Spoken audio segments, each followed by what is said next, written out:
जय माधव दयिते।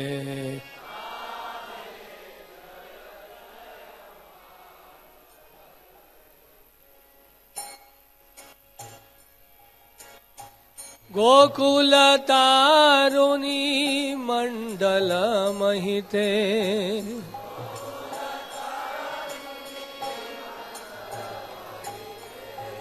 गोकुल तारुणी मंडल महिते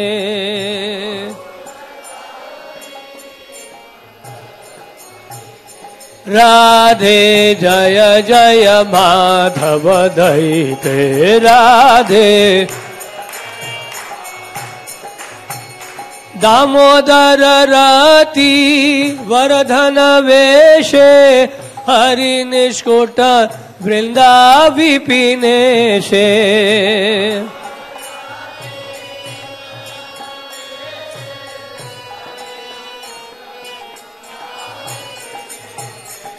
दामोदर रति वरधन वेशे हरि निष्कुट वृंदा विपिनेशे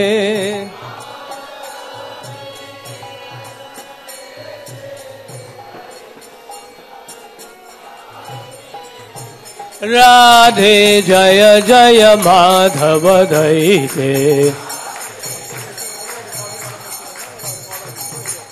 राधे जय जय माधव दयिते वृषभानुदधि नव शशि लेखे ललिता सखी गुण रमित विशाखे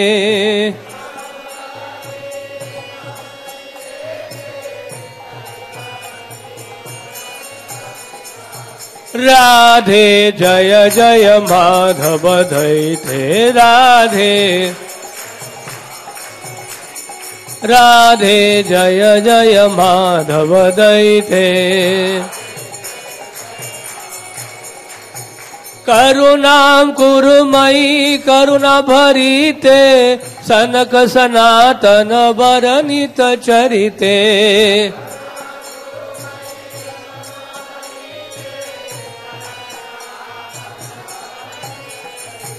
करुणां कुरुमयि करुणा भरिते सनक सनातन वरदित चरिते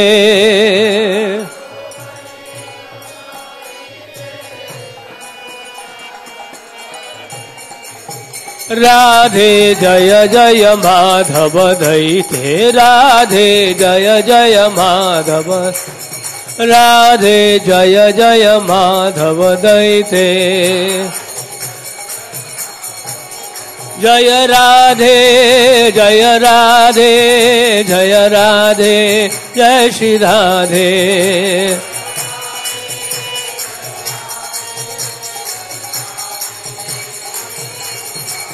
जय राधा पार्थसारथी राधा पार्थसारथी राधे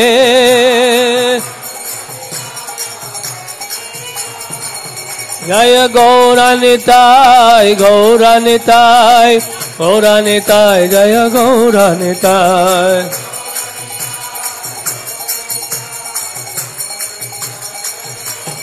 प्रभुपाद प्रभुपाद प्रभुपाद जय Prabhupada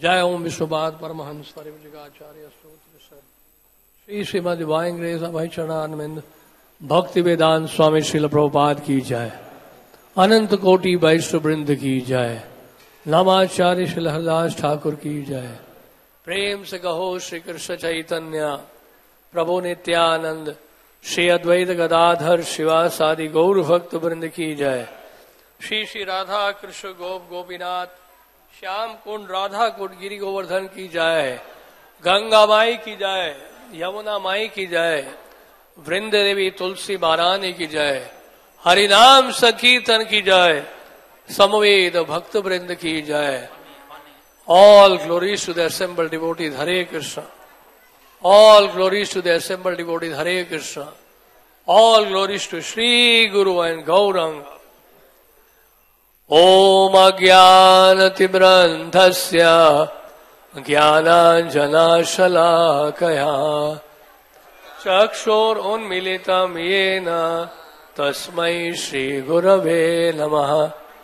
Shri Chaitanya Manobhishtam Sapitam Yena Bhutale Swayam Rupaha Kadamayam Dadati Swapadantikam Vancha Kalpatarubhyascha Kripa Sindhubhya eva cha Patitanam Pavanebhyo Vaishnavebhyo Namo Namaha. Jai Shri Krishna Chaitanya Prabhu Nityananda Shri Advaita Gadadhar Shivasadi Gaur Bhakta Vrinda. Hare Krishna Hare Krishna Hare Hare Hare Ram Ram Ram Hare Hare. Makheshwari Kriyeshwari Swadheshwari Sureshwari Triveda Bharatishwari Pramana Sashaneshwari Rameshwari Pramoda Karaneshwari Vrajeshwari Vrajadipe Radhike Namostute. ये स्वयं शिवजी महादेव ने बोला है, जिसको राधा कृपा कटाक्ष कहते हैं। तो उसी में से एक श्लोक है, ये बहुत सुंदर श्लोक है। मखेश्वरी क्रियेश्वरी स्वधेश्वरी सुरेश्वरी त्रिवेद भारतीश्वरी प्रमाण शासनेश्वरी रमेश्वरी प्रमोद कारणेश्वरी ब्रजेश्वरी ब्रजाधिपे श्रीराधिके नमोस्तुते। आज बहुत ही पवित्र दिन है, श्रीमती राधा रानी का आविर्भाव दिवस है। इसको राधा अष्टमी कहते हैं हम लोग, क्योंकि अष्टमी के दिन श्रीमती राधा रानी का आविर्भाव हुआ है।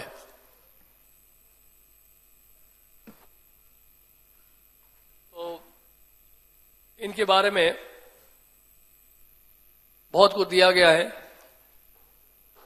हमारे पास ना समय है, ना क्षमता है, ना हमारे पास कोई योग्यता है कुछ कहने के लिए राधा रानी के बारे में, क्योंकि जगत की तो है ही नहीं हूं। श्रीमती राधा रानी लादिनी शक्ति हैं, भगवान श्री कृष्ण की स्वरूपा शक्ति हैं, प्रेम स्वरूपा है।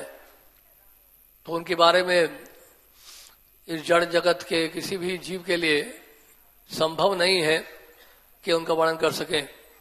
जब स्वयं भगवान श्री कृष्ण के प्रेम को नहीं समझ पाते हैं तो हम क्या समझेंगे? हम किस खेत की मूली हैं?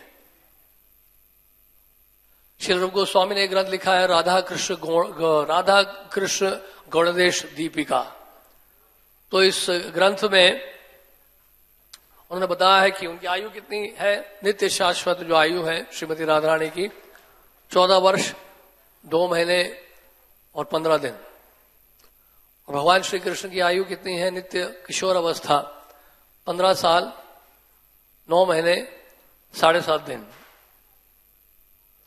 तो ये नित्य स्वरूप है श्रीमती राधा रानी का गोलोक धाम वृंदावन में।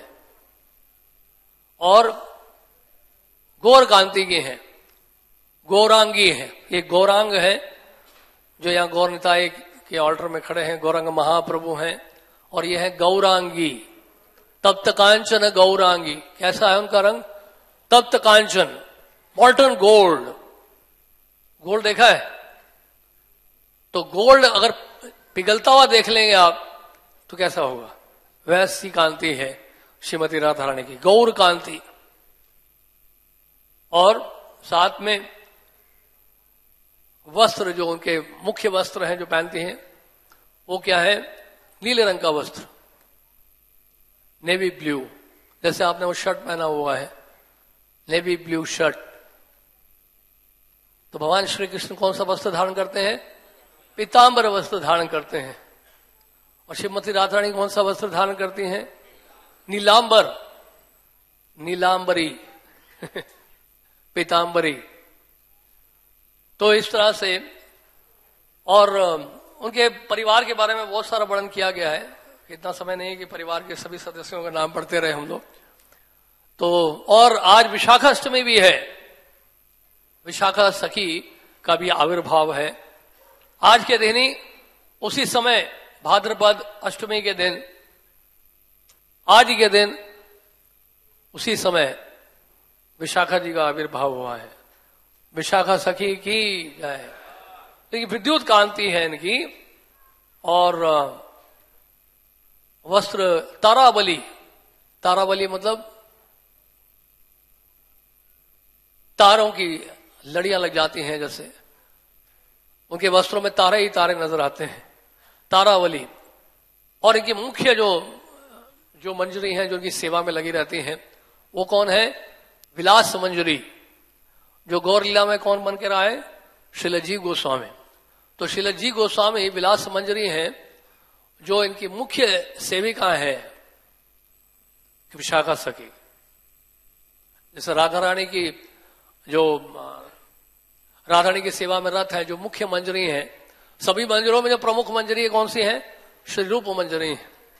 लेकिन श्री रूप मंजरी भी एक सेविका है, वो भी एक युद्ध में सेवा करती है, ललिता जी की सेवा करती है, चीफ असिस्टेंट है ललिता जी के।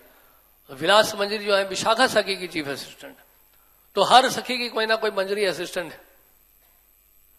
तो इस तरह से ये कुछ बताया हमने आपको, और बहुत कुछ वर्णन है उनके बारे में, कुछ बताया गया, बहुत कुछ बताया गया है, क्योंकि आज बहुत ही पवित्र दिन है, आविर्भाव दिवस है।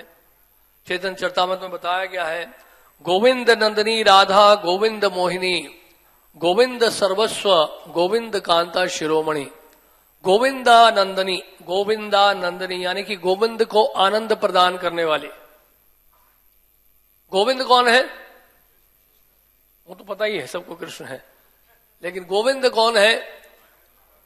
जिनकी सेवा करने से हमें आनंद मिलता है, हमारी इंद्रियां तुष्ट होती हैं, उनकी इंद्रियों की सेवा करते हैं। गोविंद इंद्रियों के जो स्वामी हैं वो गोविंद है, या गायों के जो पालक हैं वो गोविंद है।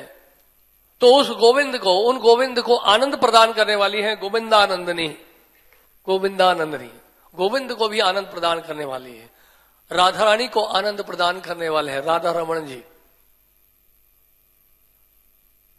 तो ये राधा रानी कृष्ण को आनंद प्रदान कर रही हैं, कृष्ण भी राधा रानी को आनंद प्रदान कर रहे हैं।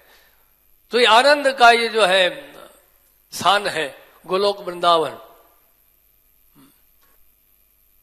आनंद कुंडे क्या है? वो दामोदर अष्टकम में श्लोक है जो गोकुले ब्राजमानम, हमें कि गोकुल में क्या है, सब आनंद कुंड में थे, आनंद के कुंड में थे।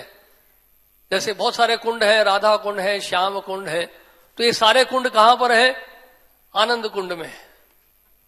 तो एक ही कुंड है, उसी कुंड में बहुत सारे कुंड है, वो है आनंद कुंड।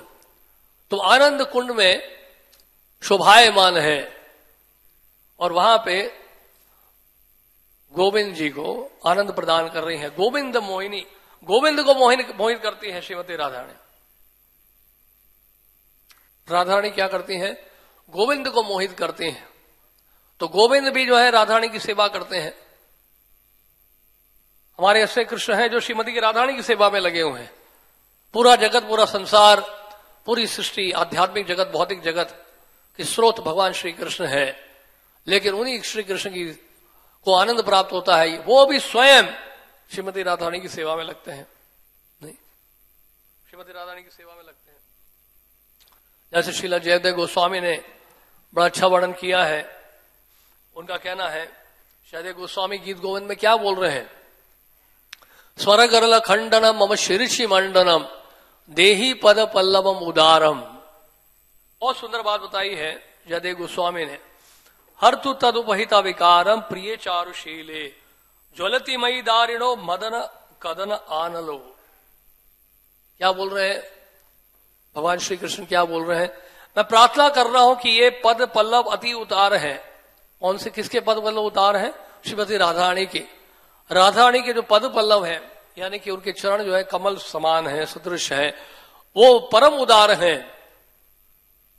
और प्रार्थी जनों के मनोभिष्ट को पूर्ण करने वाले हैं। प्रार्थी जन कौन है? हम सब भक्तगण, सब प्रार्थी जन है नहीं, तो हम सब प्रार्थी यानी कि प्रार्थना कर रहे हैं, उनके चरणों में प्रार्थना कर रहे हैं।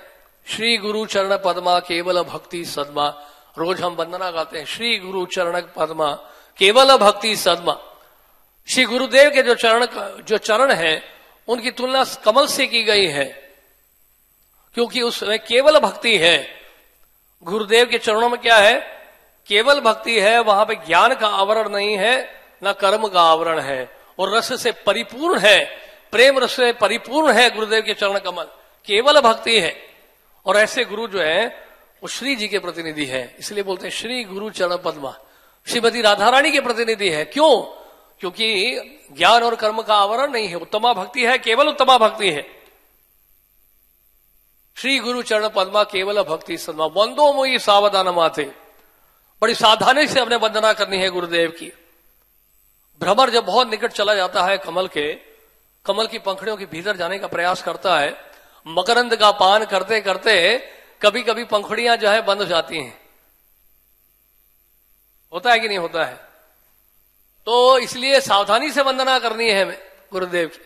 वंदो मुई सावधान माते, बहुत निकट जाएंगे तो फंस जाएंगे, यानी कि अपराध की संभावना है, और दूर रहेंगे तो भी ठीक नहीं, क्योंकि मकरंद तो मिलेगा ही नहीं, मकरंद का आस्वादन कर ही नहीं पाएंगे। तो इसलिए नरोत्तम दास ठाकुर बहुत सोच समझ के शब्दों का उपयोग किए हैं, वंदो मुई सावधान माते। तो इन चरण कमलों में क्या शक्ति है? शक्ति यह है अनर्थ निवृत्ति हो जाती है, क्योंकि इन चरणों की का जब आश्रय लेता है कोई भक्त, चरणों के लिए प्रार्थना करता है, चरणों की कृपा के लिए प्रार्थना करता है, तो उस कृपा की शक्ति से क्या होता है? अनर्थों की निवृत्ति हो जाती है। जैसे प्रभुपाद जी कहते हैं, I will kick out all your अनर्थास विथ माई सिंगल स्ट्रोक, एक झटके से सारे अनर्थों को मैं मार के भगा दूंगा। तो उन चरणों में बहुत ताकत है।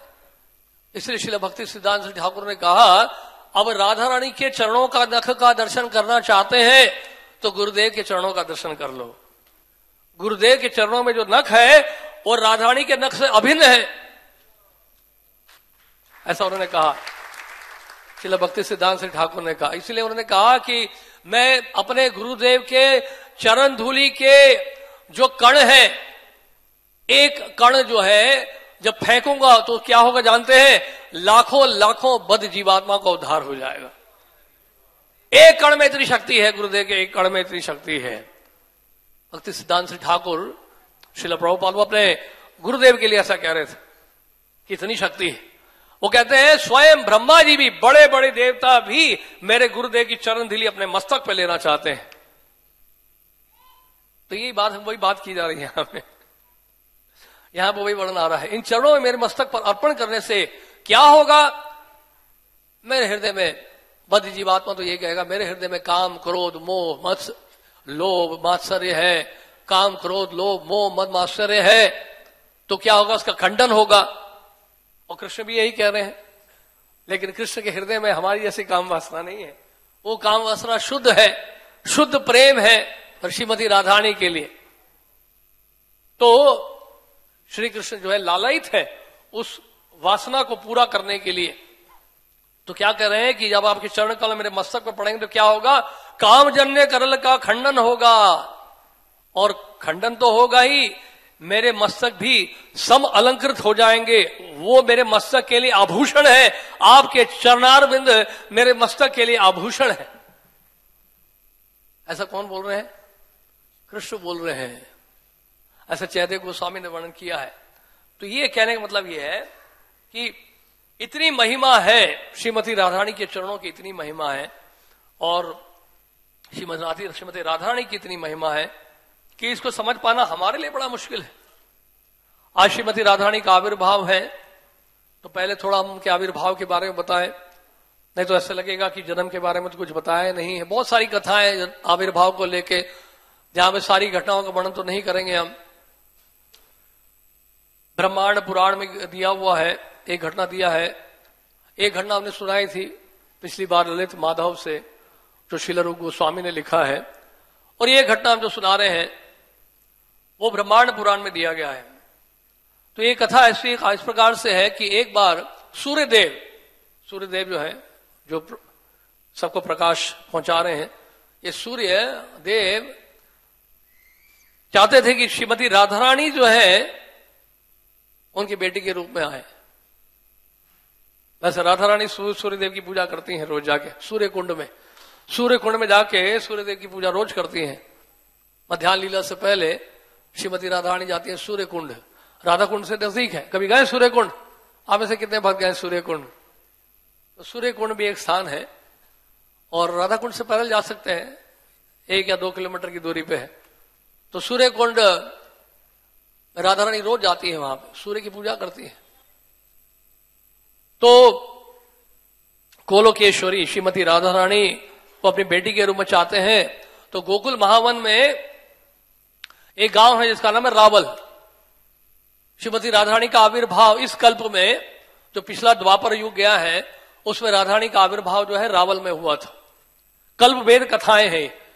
जब देखते हैं कि इस पुराण में तो ऐसा दिया है, इस पुराण में ऐसा दिया हुआ है, तो ऐसा क्यों है? ऐसा इसलिए है कि ये सब कल्प भेद कथाएं होती हैं। तो अलग अलग कल्पों में थोड़ा थोड़ा विविधताएं आ जाती हैं, वैरायटी होती है उसमें, उनके आविर्भाव में थोड़ी थोड़ी विविधताएं आती हैं। तो इस कल्प में श्रीमती राधारानी जो है रावल में उनका आविर्भाव हुआ। पिछले कल्प में श्रीमती राधारानी का आविर्भाव बरसाना में हुआ था। तो बरसाना भी श्रीमती राधारानी का जन्म स्थान है, ऐसा कि नहीं है, वो भी है, इस कल्प में नहीं हुआ। लेकिन तो इस कल्प में द्वापर युग में श्रीमती राधारानी का आविर्भाव जो है भाद्र मास के अष्टमी के दिन जो है आज श्रीमती राधारानी का आविर्भाव हुआ। अष्टमी के दिन तो अर्धचंद्र होता है, लेकिन श्रीमती राधारानी के जिस दिन आविर्भाव हुआ उस दिन पूर्ण चंद्र था, पूर्णिमा का चांद था उस दिन श्रीमती राधारानी जब प्रकट हुई थी। तो उस गांव में एक ग्वाला था, उसका नाम था महाबानु। कौन थे? महाबानु। तो महाबानु के 5 लड़के थे, चंद्रभानु, रत्नभानु, वृषभानु, सुभानु और प्रतिभानु। वृषभानु महाराज की बेटी के रूप में ही श्रीमती राधारानी का आविर्भाव हुआ। चंद्रभानु कौन है? चंद्रभानु की पुत्री वही चंद्रावली। चंद्रभानु से प्रकट हुई चंद्रावली और वृषभानु से प्रकट हुई श्रीमती राधारानी। और तो ये वृषभानु महाराज को जो है राज सिंहासन मिला था, सिंहासन में बैठने का अवसर प्राप्त हुआ था वृषभानु महाराज को। और वृषभानु कौन है? स्वयं सूर्यदेव ही है। वृषभानु महाराज कौन है? सूर्यदेव के अवतार है। सूर्यदेव ही वृषभानु महाराज के रूप में इस पृथ्वी में भूतल में प्रकट हुए। और उन्होंने कई यज्ञ किए, कोई तपस्याएं उन्होंने की, घोर तपस्या की उन्होंने। और उस समय भगवान श्री हरि की प्रसन्नता के लिए, और उसी समय एक गांव में, ब्रज में ही गांव में एक गोप सखा थे जिनका नाम था बिंदु। और बिंदु ये बहुत ही धनी गोप सखा थे, ग्वाले थे, यानी कि बहुत धनी व्यक्ति थे बिंदु। तो बिंदु का विवाह हुआ था मुखरा से। मुखरा कौन है? राधारानी की नानी है। मुखरा कौन है? राधारानी की नानी है। तो मुखरा से विवाह किया गया था। देखिए 5 पुत्र हुए थे, भद्रकीर्ति, चंद्रकीर्ति, महाबल, महाकीर्ति और श्रीधा। और 3 कन्याएं हुई थी, भानुमुद्रा, कीर्तिमती और कीर्तिदा। तो कीर्तिदा का विवाह हुआ किससे? वृषभानु महाराज। और कई वर्ष बीत गए, संतान नहीं हुई। जब अक्सर देखा जाता है कई बार संतान नहीं होती तो बहुत लोग जाते हैं गिरिराज जी की परिक्रमा करने के लिए, गोवर्धन गिरिराज जी से प्रार्थना करते हैं संतान हो, संतान हो। नहीं, संतान के लिए तो नहीं आना चाहिए गिरिराज जी के पास, लेकिन फिर भी गिरिराज जी के पास जा रहे हैं, अच्छी बात। देवी देवता के पास तो नहीं जा रहे हैं, तो एक अच्छी बात है कि चलो गोवर्धन की बारे परिक्रमा तो लगा लेते हैं। अनजाने में अज्ञात रूप में सुकृति मिल जाती है सबको। 5 लाख लोग आते हैं, उससे ज्यादा आते हैं लोग गिरिराज परिक्रमा। हमने गए थे इस बार गुरु पूर्णिमा में, 5 लाख से अधिक लोग थे वहां परिक्रमा में। समुद्र था लोगों का, चलने की जगह नहीं थी। तो वहां पे लोग आते हैं, कोई लोग नौकरी के लिए आते हैं, कोई लोग विवाह हो जाए जल्दी उसके लिए आते हैं, कोई संतान उत्पत्ति की इच्छा से आते हैं। तो अलग अलग लोगों की इच्छाएं, गिरिराज जी सबकी इच्छाएं पूरी करते हैं। भौतिक इच्छाएं तो गिरिराज जी ऐसे पूरी करते हैं, कृष्ण प्रेम नहीं देते, जल्दी नहीं देते, उसके लिए बहुत समय लगता है, बहुत तपस्या करनी पड़ती है। तो वृषभानु महाराज ने काफी यज्ञ किए थे, काफी तीर्थ स्थानों में गए थे, लेकिन कोई संतान नहीं हुई थी। तो बहुत दुखी थे। उनकी पत्नी कीर्तिदा ने कहा कि आप ऐसा करिए, कात्यायनी की पूजा करिए। गोपियों ने भी कात्यायनी की पूजा की थी, वृषभानु महाराज ने भी कात्यायनी की पूजा की। कात्यायनी जब भगवान की लीलाओं में आती हैं तो वो आदि कात्यायनी है, यानी कि योग माया। गोपियों ने भी कात्यायनी से प्रार्थना की थी, उसके तदुपरांत जो है तदुपरांत रासलीला हुई थी। तो कात्यायनी योग माया है, ऐसा विश्वनाथ जी ठाकुर ने कहा। वही कात्यायनी जो है भौतिक जगत में कात्यायनी देवी दुर्गा के रूप में प्रकट होती है। तो एक कात्यायनी देवी से उन्होंने कहा कि आप कात्यायनी देवी से प्रार्थना करो, उनकी पूजा करो, उनकी आराधना करो, तो आपकी इच्छाएं पूरी करेंगी कात्यायनी देवी। मौन व्रत धारण कर लिया वृषभानु महाराज ने और घोर तपस्या में लग गए। घोर तपस्या में लगे और कुछ खाया भी नहीं उन्होंने, भूखे रहे बिल्कुल। तो एक आवाज सुनाई दी, आकाशवाणी, हे वत्स, जब तक तुम्हारे कर्णों से हरिनाम नहीं प्रवेश करेगा तब तक तुम शुद्ध नहीं होने वाले हो। हरि का नाम उच्चारण करो, वो सबसे जो है मंगलमय है, मंगलकारी है। हरिनाम को ठीक ठीक से स्वीकार करो। वृषभानु महाराज जो है वहीं पे गिरिराज जी की तलेटी पे ही वहां क्रतुमणि का आश्रम था। तो क्रतुमणि के पास गए, क्रतुमणि से प्रार्थना की। उन्होंने कहा, क्रतुमणि ने कहा ठीक है, आप इस मंत्र का उच्चारण करो और कुछ भी नियम बताए। कौन से मंत्र थे वो? हरे कृष्णा कृष्णा कृष्णा हरे हरे, हरे राम राम राम हरे। यही मंत्र दिया था क्रतुमणि ने। ऐसे नहीं कि हम यहाँ इस्कॉन के लिए बोल रहे, नहीं, यही मंत्र दिया था, हरे कृष्ण महामंत्र ही दिया था क्रतुमणि ने। क्या लिखा है ब्रह्मांड पुराण में? इति षोडशक नामात्मका नामना, ये 16 शब्दों का नाम। त्रिकाल कल्मशापहम नहीं नातः परतर उपाय सर्ववेदेषु दुष्यते, ब्रह्मांड पुराण में दिया है। बोले कि 16 शब्दों का नाम जो है हर प्रकार का कल्मश दूर करेगा और कोई उपाय नहीं है। सभी वेदों को मैंने परख लिया है, क्रतुमणि ने कहा है। जैसे ब्रह्मा जी ने कहा था ना, कलिचंद्र उपनिषद में है, वैसे ही लगभग मिलता जुलता श्लोक है ये। फिर उन्होंने कहा, क्रतुमणि कहा, भले कोई शक्ता हो, शैव्य हो, गाणपत्य हो, वैष्णव हो। गाणपत्य मतलब गणेश जी की पूजा करता है, शैव्य मतलब शिव जी की पूजा करने वाले, शक्ता मतलब दुर्गा जी के उपासक जो है, शौर्य का मतलब सूर्य की पूजा करने वाले, सूर्य के उपासक जो है वो तभी शुद्ध हो सकते हैं। कब? जब उनके हृदय, उनके कर्णों से हरिनाम का कीर्तन प्रवेश करेगा, हरिनाम प्रवेश करेगा, ये भी तभी शुद्ध होंगे, भले किसी का भी कोई उपासक क्यों ना हो। तो जब तक कोई हरिनाम नहीं ले लेता है तब तक कोई और मंत्र काम नहीं करेगा। कोई भी मंत्र उच्चारण करने से पहले आपको हरिनाम लेना होगा। राधा तंत्र में भी लिखा है, गायत्री मंत्र के लिखा हुआ है कि गायत्री मंत्र का उच्चारण करने से पहले अगर हरिनाम नहीं लेंगे आप, या हरिनाम नहीं दिया गया है आपको, और गायत्री मंत्र को कहीं से मिल गया है या पढ़ लिया आपने किताब में देखकर, तो हरिनाम, बिना हरिनाम के गायत्री मंत्र कार्य नहीं करेगा, काम नहीं करेगा। तो हरिनाम जो है इसलिए सबसे महत्वपूर्ण है, इसलिए इसको महामंत्र कहा गया है। तो गायत्री मंत्र का भी फल तभी मिलेगा जब आप हरिनाम को उच्चारण पहले करें, यानी कि हरे कृष्ण महामंत्र का। तो वृषभानु महाराज को ये महामंत्र प्राप्त हुआ और उन्हें यह भी बताया कि बड़े बड़े ऋषि मुनि जैसे श्रील व्यासदेव, श्रील सूत गोस्वामी, यहां तक कि ब्रह्मा जी ने भी अंगिरा मुनि को इस हरिनाम की महिमा का वर्णन किया है। तो वृषभानु महाराज ने ये मंत्र प्राप्त किया और महामंत्र का उच्चारण करने लगे। गोवर्धन की तलेटी पे चले गए, यमुना जी के पास चले गए, वहां जाके बहुत गंभीरता से हरिनाम लेने लगे और भजन करने लगे, खूब गंभीरता से भजन करते करते क्या हुआ, उन्होंने कात्यायनी देवी को भी प्रसन्न कर लिया। देखिए, कात्यायनी देवी का मंत्र नहीं बोला उन्होंने हरिनाम ही लिया, और हरिनाम लेते लेते क्या हुआ, कात्यायनी देवी उनसे प्रसन्न हो गई और कात्यायनी देवी ने प्रदर्शन दिया। तो कात्यायनी देवी प्रदर्शन दिए और कात्यायनी देवी ने कहा कि क्या चाहते हैं आप वरदान?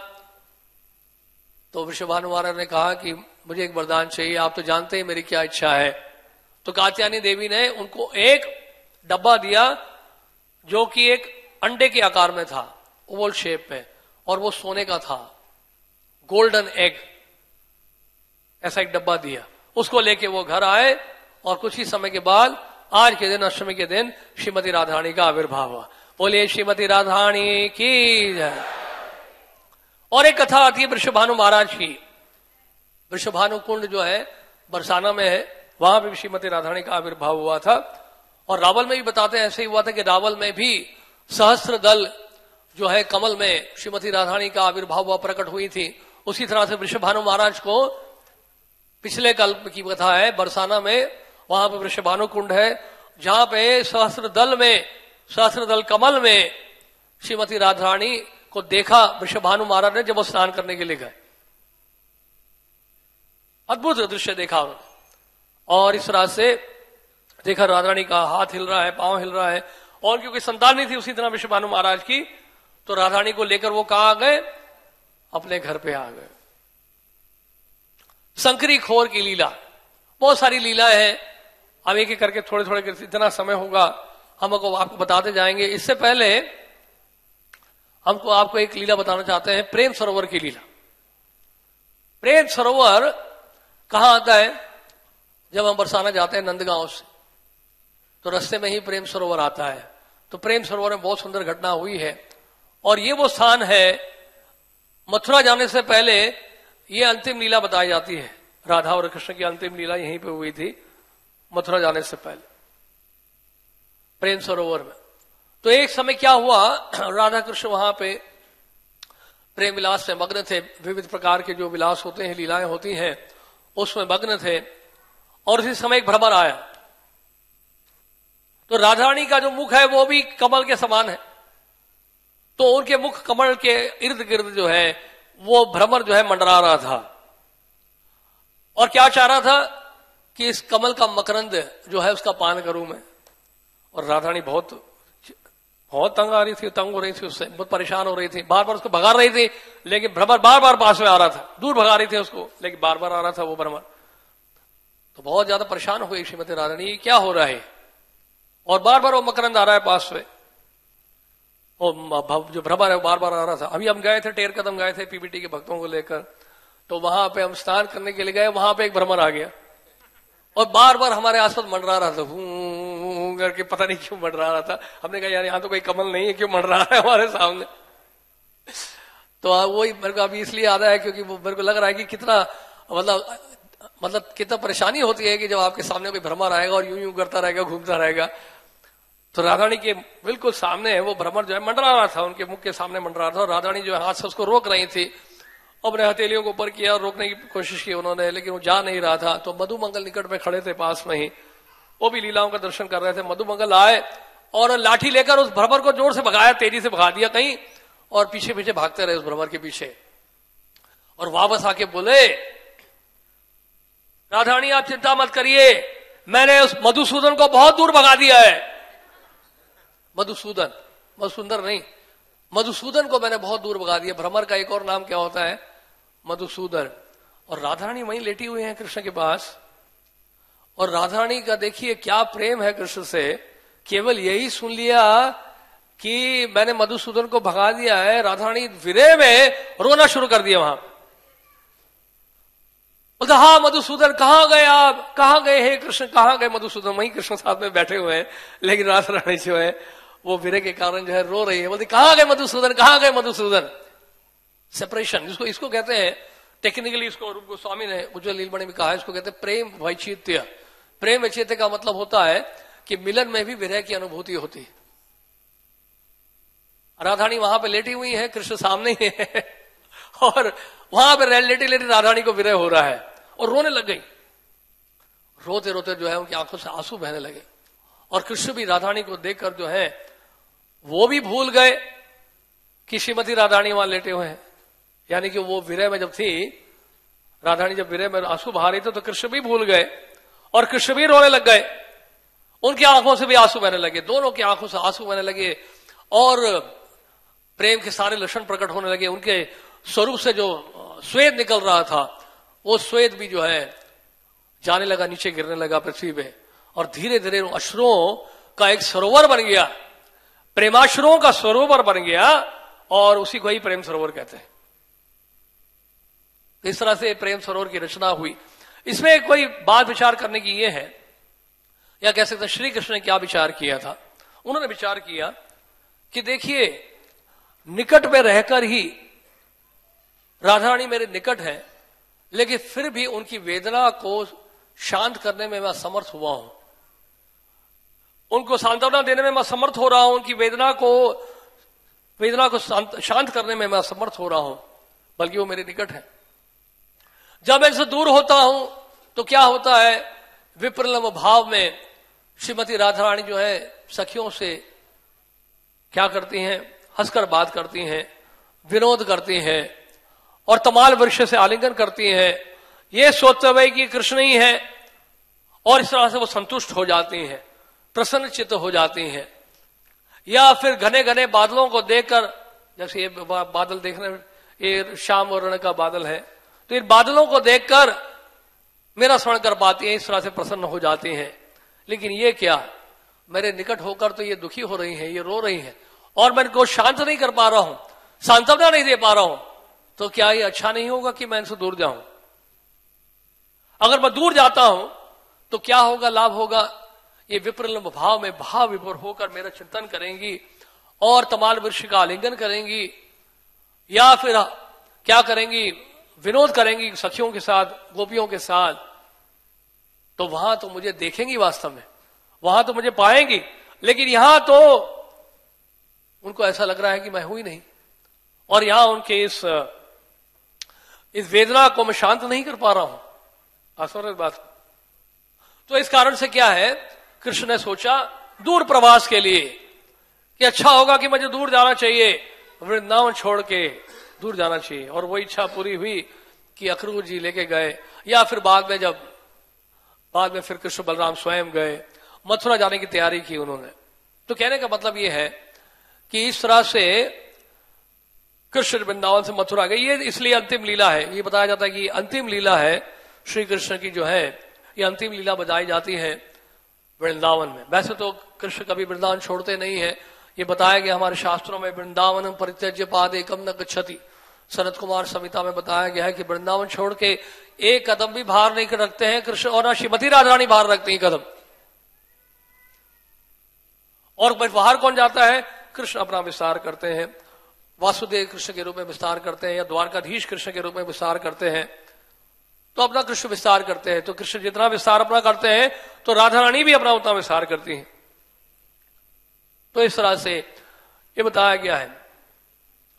ये राधा रानी का इसलिए प्रेम जो है, कहने का मतलब ये है कि श्रीमती राधा रानी को जो प्रेम है समझ पाना बड़ा मुश्किल है, कृष्ण के लिए बहुत कठिन है।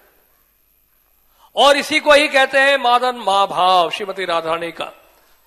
यानी कि कहने का मतलब है विरह और मिलन दोनों का ही समावेश देखा जाता है। उसमें क्या है कि परस्पर विरोध चलता रहता है, ये विरह और मिलन दोनों ही पाया जाता है। इसको कहते हैं मादन महाभाव, जो ललिता जी में भी पाया नहीं जाता है, जो कृष्ण में भी पाया नहीं जाता है। ये जो मादन महाभाव है ये कृष्ण में भी नहीं पाया जाता है। आदिरूढ़ महाभाव जिसको कहते हैं, ये केवल श्रीमती राधा रानी में पाया जाता है। तो इस तरह से जो है हमारे, इसलिए राधा रानी की जो प्रेम की महिमा है, कृष्णदास कविराज गोस्वामी कह रहे हैं कि कृष्ण जो है श्रीमती राधा रानी की इस प्रेम की महिमा को नहीं समझ पाए ब्रज लीला में। इसलिए कृष्णदास कविराज गोस्वामी ने चैतन्य चरितामृत की आदि लीला में शुरुआत में लिखा है, श्री राधाय प्रणय महिमा की दृश्यो वान्य का मतलब है, यानी कि किस तरह का ये प्रेम है, राधा रानी की प्रेम की महिमा क्या है, मैं नहीं समझ पा रहा हूं, मैं समझना चाहता हूं। राधा या प्रणय महिमा, राधा रानी की जो प्रेम की महिमा मैं समझ नहीं पा रहा, मैं समझना चाहता हूं। आस्वाद्यो ये ना अद्भुता मधिरमा की दृश्यो बा मदिया, यानी कि जो श्री कृष्ण की जो रूप माधुरी है, जिस तरह से श्रीमती राधा रानी कृष्ण की रूप माधुरी का आस्वादन करती हैं, उस तरह से मैं भी अपने इस रूप माधुरी का आस्वादन करना चाहता हूं, इस तरह से श्रीमती राधा रानी कर रही हैं। तो ये था आस्वाद्य ये ना अद्भुता मदिरिमा की दृश्यो बा मदिया। तो मैं भी ये समझना चाहता हूं, जिस तरह से श्रीमती राधा रानी इस रूप माधुरी का आस्वादन कर रही हैं, उस तरह से मैं भी आस्वादन करना चाहता हूं। तीसरा क्या है, तीसरा है सौख्यम चास्य मद अनुभवता कि दृश्यम, यानी कि इस के द्वारा जो उनको आनंद मिलता है, इस रूप माधुरी का जब आस्वादन करती है उससे जो आनंद मिलता है, उस आनंद की मैं अनुभूति करना चाहता हूं, जिस तरह से श्रीमती राधा रानी कर रही है। ये मैं जानना चाहता हूं। कृष्ण बोलते सोच रहे हैं, इस बारे में विचार कर रहे हैं कि मैं जानना चाहता हूं। वेति लोभात का मतलब उनके अंदर इच्छा प्रकट हुई, 3 इच्छाएं प्रकट हुई। और फिर क्या बताया है कृष्णदास कविराज गोस्वामी बोलते हैं, तद भावाड़या समझनी शची गर्भा सिंधु हरिंदु। माता शची जो है का जो गर्भ है वो महासागर के समान है, समुद्र के समान है। जिस तरह से चंद्रमा जो है वो समुद्र से प्रकट होता है, उसी तरह से श्री चैतन्य महापुरुष जो है माता शची के गर्भ से प्रकट हुए हैं। इसलिए उनको चंद्रोदय कहा। श्रील प्रभुपाद जी ने नाम दिया मायापुर चंद्रोदय। प्रभुपाद ने कहा ये नाम आपको कहीं ग्रंथ में नहीं मिलेगा, ये मैंने दिया है। प्रभुपाद ने बोला मायापुर चंद्रोदय। मायापुर चंद्रोदय का मतलब ये है कि शची माता के गर्भ से प्रकट हुए जो समुद्र के समान है। तो इस तरह ये बातों को समझना है। तो देखिए कि मतलब क्या है कि हम जो गौड़िया वैष्णव हैं, हम गौड़िया वैष्णव को क्या कहा जाता है? राधारानी का भक्त कहा जाता है। श्रील भक्ति सिद्धांत ठाकुर ने कहा कि जो कृष्ण के भक्त हैं उनको कार्षणे कहा जाता है, और जो विष्णु के भक्त हैं उनको वार्षणे कहा जाता है, और जो राधारानी के भक्त हैं उनको गौड़िया कहा जाता है। ये विशेषता है। तो राधारानी की प्रसन्नता इसलिए आवश्यक है क्योंकि प्रभुपाद ने कहा अगर आप राधारानी को प्रसन्न कर देंगे और राधारानी आपको रिकमेंड कर दे कि हे कृष्ण इसको स्वीकार कर लीजिए, तो राधारानी कृष्ण जो है तुरंत स्वीकार कर लेंगे आप। तो राधारानी की बहुत चलती है, राधारानी की ही चलती है और किसी के नहीं चलती है। इसलिए तुलसीदास जी भी बड़े चकित हो गए। जगन्नाथपुरी गए तो सब जय जगन्नाथ कर रहे थे, और अयोध्या गए तो वहां सिया राम कर रहे थे। लेकिन वृंदावन आए तो देखा केवल राधे राधे ही सब लोग कर रहे हैं, क्योंकि वृंदावन में सब राधारानी के भक्त हैं। इस कारण से तो राधारानी की बड़ी विशेषता है हमारे इस गौड़िया संप्रदाय में, और राधारानी के माध्यम से हम कृष्ण की सेवा करना चाहते हैं। जैसे हम कई बार देखते हैं, मीराबाई की कथा में देखते हैं कि कृष्ण के बारे में उन्होंने भी कई भजन लिखे, लेकिन वहां राधारानी कहीं नहीं है, राधारानी का कहीं जिक्र ही नहीं है वहां। तो इस तरह की आराधना पूजा हम लोग नहीं करते हैं।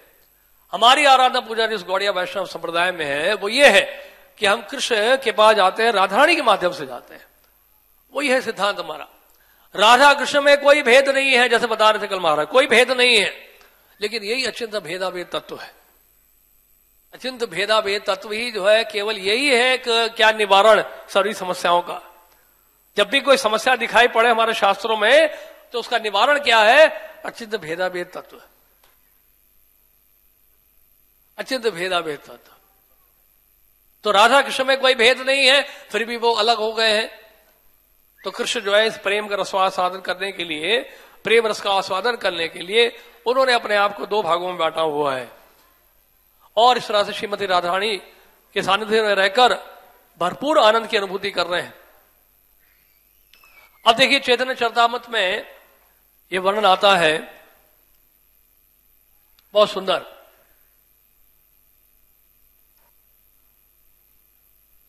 श्री कृष्ण ने रास नृत्य के समय अन्य गोपियों की उपस्थिति के कारण श्रीमती राधारानी से प्रेम का आदान प्रदान नहीं किया। अन्यों पर आश्रित होने के कारण राधा तथा कृष्ण के प्रेम की प्रगाढ़ता प्रकट नहीं हो पाई, इसलिए वे उन्हें चुरा ले गए।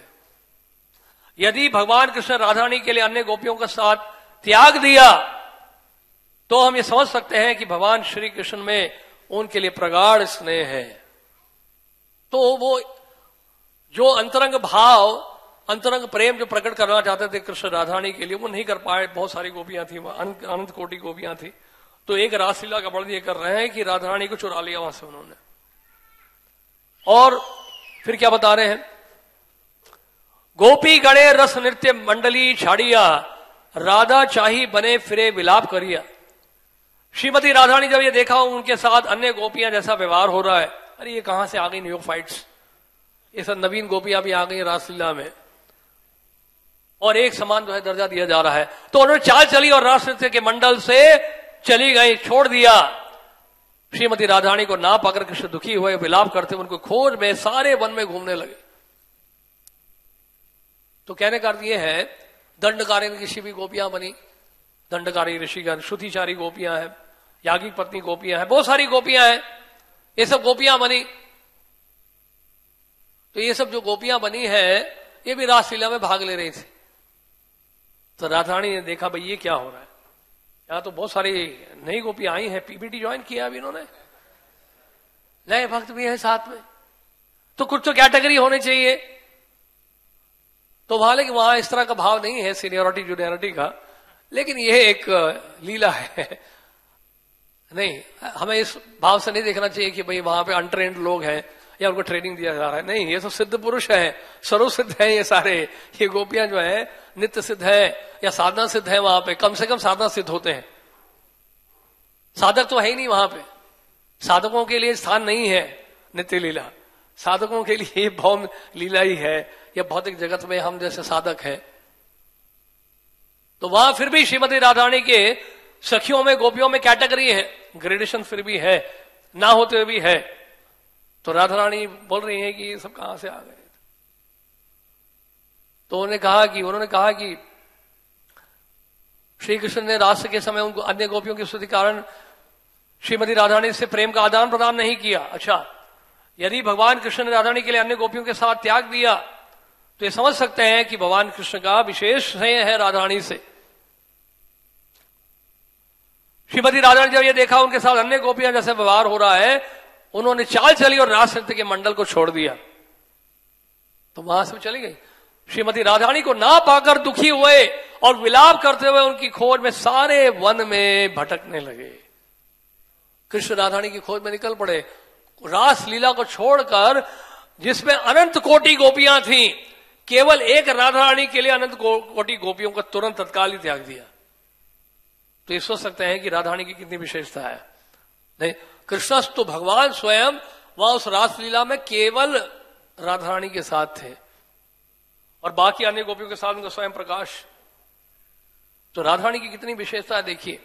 इसलिए ये बताया गया है, हमारे शास्त्रों में लिखा है, बहुत सुंदर बात बताई गई श्रीमद् भागवतम में, अन्याराधितो नूनम भगवान हरिरीश्वर यन्नो विहाय गोविंदा प्रीतो या मनग्रह।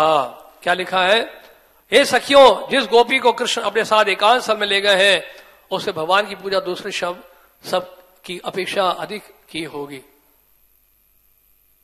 तो अलग अलग लीला स्थल में अलग अलग घटनाओं का वर्णन किया गया है।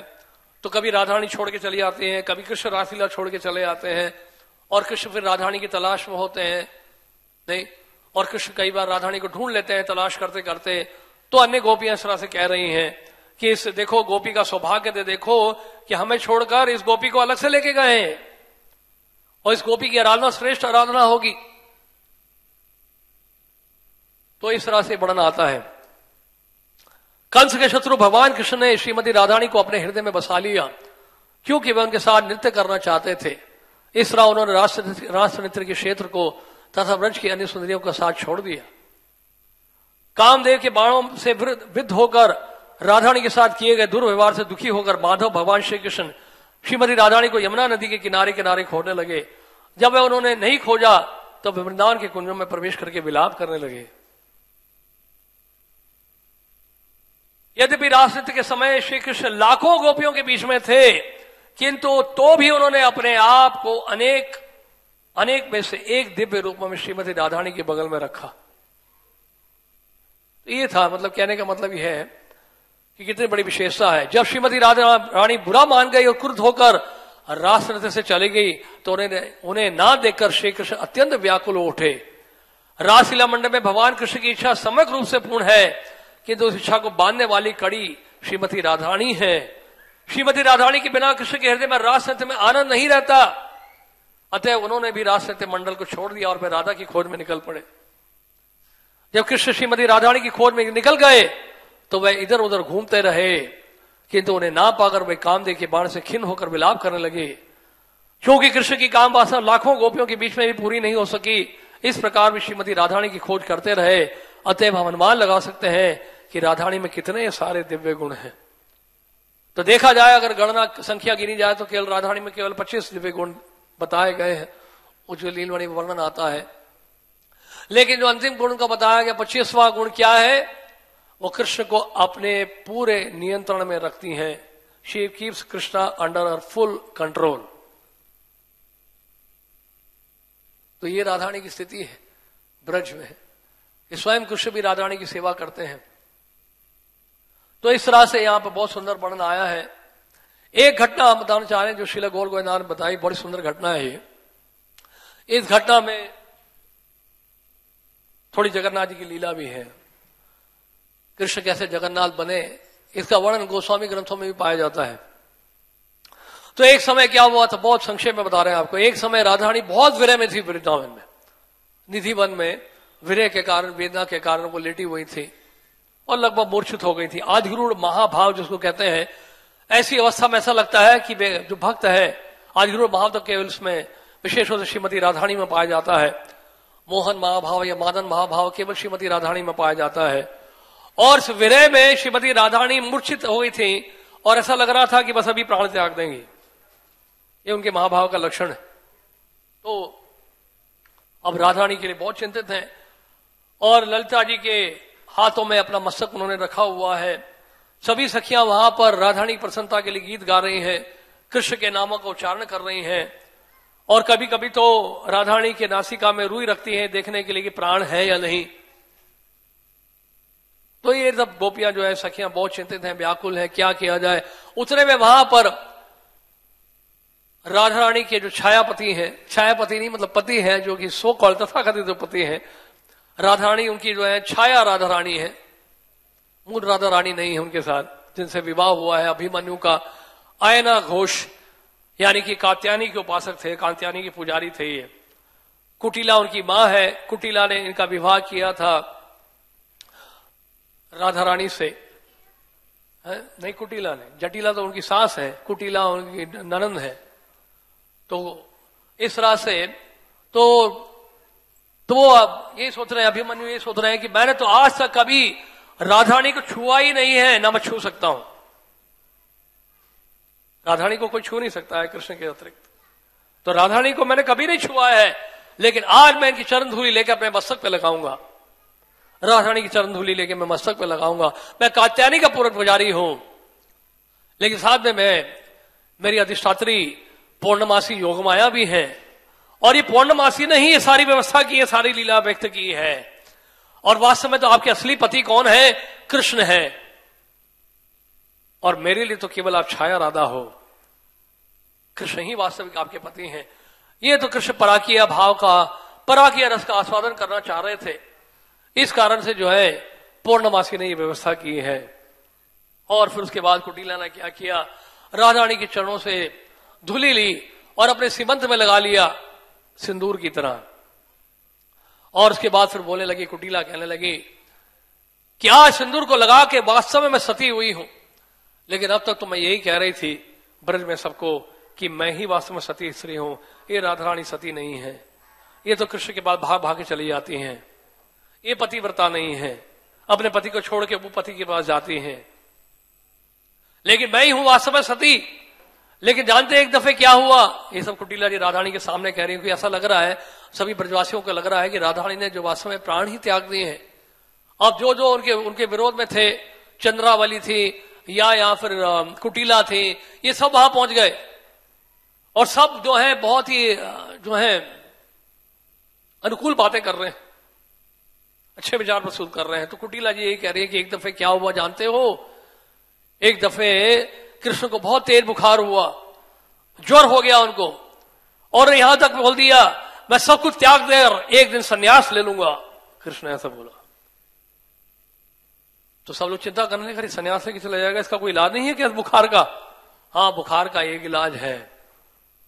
अगर कोई सती स्त्री यमुना जी से घड़े भर के लाए, घड़े भर कर लाए, और ऐसा घड़ा हो जिसमें अनेक छिद्र हों, सैकड़ों छिद्र हों, और वो यमुना जी के जल एक बूंद भी जो है पृथ्वी में नहीं गिरना चाहिए, और वो जल अगर मुझे दे दिया जाएगा, मेरे मस्तक पे लगा दिया जाएगा, तो मेरा बुखार दूर हो जाएगा। कैसे संभव है? संभव ही नहीं है। तो कुटिला जी गई थी। कुटिला ने कहा कि मैं तो गई थी, घड़ा लेकर गई थी जिसमें सैकड़ों छिद्र थे, और यमुना जी का जल मैंने भरा। यमुना जी का जल भरकर मैं अपने सर पर लग के लाई, और रास्ते में सारा जल जो है जमीन पे गिर गया, एक भी बूंद नहीं बचा उस घड़े में। देखो, इससे पता चलता है कि मैं सती नहीं हूं, मैं सती स्त्री नहीं हूं। इससे यह प्रमाणित हो गया, इससे यह साबित हो गया लेकिन उसके बाद जब राधारानी को मौका मिला, वो भी घड़ा लेकर गई, वही घड़ा लेकर गई जिसमें सैकड़ों छिद्र थे, और घड़े में पानी भरा उन्होंने, घड़े में पानी भरकर लेकर आए, और जानते हैं एक भी बूंद जो है जमीन पर नहीं गिरा, एक भी बूंद जमीन पे नहीं गिरा। जब राधारानी जो है उस घड़े में पानी भरकर लाई और जल से जल छिड़का, मेरे कृष्ण के ऊपर छिड़का गया वो जल, तो कृष्ण तुरंत ही जाग गए। तो ये राधारानी की महिमा ऐसे कुटिला जी बता रही है। उसी समय क्या हुआ, ब्रजभूमि में कृष्ण आ गए थे द्वारका से, बलराम जी सुभद्रा भी पहुंच गए थे। वो लीला अपनी बताएंगे, हम केवल संक्षिप्त बता रहे हैं, तो यहाँ केवल कृष्ण के बारे में बता रहे हैं। तो बलराम जी सुभद्रा जी भी कैसे पहुंचे थे, वो भी अपना महाभाव प्रकाश कैसे प्रकट किए थे, वो वर्णन नहीं कर रहे हम। तो यहाँ केवल कृष्ण के बारे में बता रहे हैं, क्योंकि संबंध राधारानी से है यहाँ पर अभी। तो कृष्ण वहां ब्रजभूमि में आए थे, और वो भी रथ से उतरे थे, और कृष्ण सीधा निधि बन गए, कहीं नहीं गए, सीधा गए राधारानी से मिलने गए। और वहां जाके देखा कि राधारानी जो है मूर्छित लेटी हुई है, अचेत अवस्था में है, कहने लगे राधे राधे। तो कृष्ण बोलते हैं कि मैं आपके चरण कमलों को अपने मस्तक पर धारण करना चाहता हूं। और ये कहते हुए कृष्ण ने महाभाव प्रकाश प्रकट किया। कृष्ण की आंखें बड़ी हो गई, और उनके हाथ संकुचित हो गए, उनके पांव संकुचित हो गए, और उन्होंने जगन्नाथ जी का रूप धारण कर लिया। हरे हरे बोल जगन्नाथ स्वामी की। अत्यंत विरह हो रहा था उस समय, किसको, कृष्ण को अत्यंत विरह हो रहा था राधारानी से, और कृष्ण मूर्छित होकर वहां पृथ्वी में निधि वन में ही गिर पड़े। लेकिन क्या वो जानते हैं, बहुत तेज हवा चल रही थी वहां पर, और हवा जो है स्वाभाविक है कृष्ण के स्वरूप को स्पर्श कर रही थी, और स्पर्श करके फिर राधारानी के स्वरूप को भी स्पर्श कर रही थी। और राधारानी को जब वो हवा गंध का स्पर्श हुआ तो राधारानी जाग गई, राधारानी की आंखें खुल गई। तो राधारानी ने देखा, अरे कृष्ण तो यहां मूर्छित लेटे हुए हैं, ये क्या। तो राधारानी ने विशाखा को बुलाया, विशाखा तुम जाओ कृष्ण के कानों में मेरे नामों को उच्चारण करो, जाओ। तो विशाखा जी उठी और मधुर स्वरों में कृष्ण के कानों में जाके बोली राधे राधे राधे। तो जैसे ही बोला विशाखा जी ने, जानते क्या हुआ, कृष्ण की आंखें खुल गई। बोला राधा रानी की। तो ये था राधा और कृष्ण का मिलन निधि वन में। उसके बाद कृष्ण ने राधारानी को क्या बोला, बहुत ही महत्वपूर्ण बात बताई। उन्हें कहा कि आपका जो प्रेम है मेरे लिए वो महासागर के समान है, और कलयुग में दोबारा मैं प्रकट होऊंगा महाप्रभु के रूप में, और पूरी धाम में मैं निवास करूंगा, और साथ मेरे भाई हैं बलभद्र बलराम जी और सुभद्रा जी भी वहां प्रकट होंगे। हम 3 रूपों में वहां प्रकट होने वाले हैं, जगन्नाथ बलदेव सुभद्रा जी के रूप में। हरि हरि। तो जगन्नाथ बलदेव सुभद्रा महारानी की जय। और 2 लीला आपको और सुनाएंगे, बहुत सुंदर घटनाएं हैं। ये घटना है, सुनना चाहेंगे, शंखरी खोर की लीला। शंखरी खोर की लीला, बरसाना में जाते हैं, बरसाना में तो बहुत सारी लीलाएं हुए हैं राधा कृष्ण की। तो शंखरी खोर की आपको लीला सुनाएंगे, क्योंकि इसमें ये हास्यप्रद लीला है। हमारे गोस्वामी गण जो है उन्होंने दोनों प्रकार की लीलाओं का वर्णन किया है। विरह की लीलाएं, राधा कृष्ण की विरह की लीला जब श्रील रूप गोस्वामी ने वर्णन किया ललित माधव में, और मिलन की लीलाएं वर्णन किया विदग्ध माधव में, वृंदावन की लीलाएं जो है उसका वर्णन किया। तो आप जानते हैं एक समय क्या हुआ था, श्रील रूप गोस्वामी ने ये जब ग्रंथ लिख दिया था ललित माधव, उस ग्रंथ का अध्ययन किया था श्रील रघुनाथ दास गोस्वामी ने।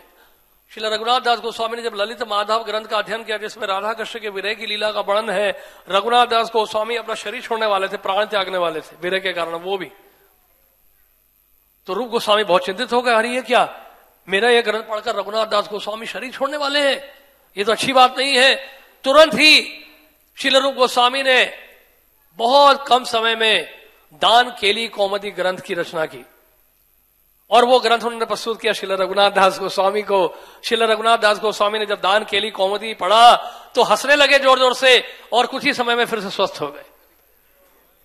तो ये गोस्वामी गण जो थे इनकी दवाई यही थी, राधा कृष्ण की लीला है। ये तो बता रहे हैं षट गोस्वामी अष्टकम में, ए छई गोसाई कोरी ब्रज कोइलावान, राधा कृष्ण नित्य लीला कोरीला प्रकाश। तो ये छो गोस्वामी जो है वृंदावन में निवास करके क्या कर रहे थे, इन्हीं राधा कृष्ण की लीलाओं को प्रकाशित कर रहे थे। प्रभुपाद का भी हम देखते हैं, प्रभुपाद जी जब बीमार हुए हॉस्पिटल ले जाया गया तो प्रभुपाद ने कहा ये दवाई मेरा इलाज नहीं है, मेरी बीमारी का इलाज नहीं है, मुझे यहां से लेके जाओ। तो प्रभुपाद जी को छुप के लेके गए, छुपा के लेकर गए, कपड़े से ढक के उनके शिष्य वहां हॉस्पिटल से प्रभुपाद जी को लेके गए। और प्रभुपाद ने कहा सभी मंदिरों में हरिनाम होना चाहिए 24 घंटे का। तो सभी मंदिरों में हरिनाम का आयोजन किया गया और कुछ ही समय में प्रभुपाद जी का स्वास्थ्य ठीक हो गया। ये तो 500 साल पहले की घटना हमने सुनी, लेकिन आज भी हम देखते हैं प्रभुपाद जी के जीवन में। प्रभुपाद जी कई बार ऐसे जब बीमार होते थे तो प्रभुपाद जी के शिष्य कीर्तन करते थे, हरिनाम का संकीर्तन का आयोजन किया जाता तो प्रभुपाद ठीक हो जाते थे। तो ये इनकी दवाई है, ये हमारी भी दवाई यही है, असली दवाई ये है। ए नेशी औषधि माया नाशी बोरो लागी, हरि नाम महामंत्र लाओ तुम्ही मागी। तो ये लीला है, सांखरी खोर की लीला है। देखिए राधा रानी कृष्ण जो है ये लीलाएं करते हैं, ब्रज में करते हैं, ब्रज की लीलाओं को प्रकट करते हैं। किस लिए? हम सबको आकर्षित करने के लिए, हम सबको बता रहे हैं, सूचना दे रहे हैं, आइए हमारे जगत में आइए, कितना आनंद है यहाँ पर, कितनी विविधताएं हैं। हम निराकार निर्विशेष ब्रह्म नहीं है, केवल हमारा मूल स्वरूप है नहीं, हम भी एक व्यक्ति हैं नहीं, हमारी भी विविधताएं हैं, हमारे भी वैशिष्ट है, हमारा भी रूप है, हमारे गुण है, हमारी लीलाएं हैं। आइए देखिए, शामिल हो जाइए, हमारे परिवार से जुड़िए। कहां यह परिवार बसा रहे हैं, संसार बसा रहे हैं इस पृथ्वी में, वो भी कलयुग में मोह माया में फंसे हुए हैं। निकलिए बाहर, आइए वृंदावन धाम में आइए, ब्रज में प्रवेश करिए। विज्ञापन कर रहे हैं, बार बार पब्लिसिटी कर रहे हैं, बार बार सूचना दे रहे हैं भगवान की लीलाओं को व्यक्त करके, लेकिन हमारा दुर्भाग्य, हमारा कोई अनुराग ही नहीं है। दुर्दैव में दृश्य में हाजनी नानुरागा, कोई अनुराग ही नहीं उत्पन्न हो पा रहा है इसके लिए। इतनी सुंदर लीलाएं, सुंदर घटनाएं भगवान की। तो एक बार क्या हुआ, सांखरी कोर जहां पे बरसाना में है, सांखरी कोर बहुत, सांखरी मतलब बहुत नैरो, पतली सड़क है। सड़क क्या है, पहाड़ी है और फिसलती रहती है, वो बहुत ध्यान से चलना पड़ता है। अगर जल्दी जल्दी किया तो गिर जाओगे, नाक के बल गिरोगे, तो बहुत सावधानी से चलना पड़ता है। सांखरी खोर से, पतली सड़क से बहुत ध्यान से गुजरना पड़ता है। तो ये वहां पे राधा रानी अपने सखियों के साथ आया करती थी, उनके पास दही होता था, मक्खन होता था, बहुत कुछ होता था। क्या देखिए क्या समय था ब्रज में, गाय का दूध मिलता था, दही होता था, मक्खन होता था, घी होता था, सब कुछ होता था। सब कलयुग के लोगों ने जो है सब कुछ खत्म कर दिया, सारी सभ्यता हमारी खत्म हो गई, नरक बना दिया है पूरा। देखिए अब दिल्ली में जाइए, कहीं गाय नहीं है, भैंस नहीं है, और हम उसको कहते हैं कि हम उन्नति कर रहे हैं, और मदर डेयरी का दूध पी रहे हैं, पाउडर वाला मिल्क पी रहे हैं जिसमें यूरिया मिला हुआ है, और बुढ़ापे से पहले ही सबकी हड्डियां जो है गल रही हैं। ये था हमारा भारत भूमि, ये थी हमारी, ये था ब्रज भूमि था। ब्रज में जहां पे हर घर में गाय थी। 1960 से पहले भी बताते हैं, ब्रजवासी बताते हैं, 1960 से पहले पूरे ब्रज में कहीं चाय नहीं थी, हर घर में कम से कम 20 गाय थी ब्रज में। ये हमारे ब्रज में इतनी गाय थी पहले ब्रज में, सब गाय खत्म कर दी है, दूध कहीं है नहीं। ये देखिए यहाँ पे दूध और मक्खन से खेला जा रहा है, यहाँ तो दूध और दही से खेला जा रहा है, लीला ही उसके ऊपर आधारित है। लीलाओं का आधार क्या है? दूध, मक्खन और घी। और हमारे पास कुछ भी नहीं है और लोग बोलते हैं हम रासलीला कर रहे हैं। कितने दुख की बात है, बड़ा दुख होता है सब देखकर, क्या हालत बना रखी है हम संसार की। तो ये दूध लेके जाती थी गोपियां और दही लेकर जाती थी, और गोपियों के मना करने पर भी क्या करते थे, कृष्ण और सखा आते थे, मधुमंगल, सुबल सखा, ये सब आते थे, अर्जुन सखा, ये सब आया करते थे और दही की चोरी करते थे, माखन की चोरी कर लेते थे, छीना झपटी करते थे, लाओ कर लेके आओ, हमारा कर दो, छीन लेते थे। दही ले लिया, मक्खन ले लिया, खूब खा रहे बैठ के। तो ये गोपियां बड़ी परेशान हो गए। गोपियों ने कहा कि बहुत हो गया, देखो ये लोग कृष्ण सखा के साथ आते हैं और बहुत तंग करते हैं। तो राधा रानी ने चर्चा की ललिता जी विशाखा जी के साथ, हमें कुछ करना पड़ेगा, अब ये इश्यू को सेटल करना ही पड़ेगा हमें, बहुत हो गया बकवास। तो उन्होंने कहा एक आइडिया है, हम क्या करेंगे, ये जो घाटियों के दोनों ओर पर्वत की जो कदराएं हैं और जो कुंज हैं उनमें हम छुप जाती हैं,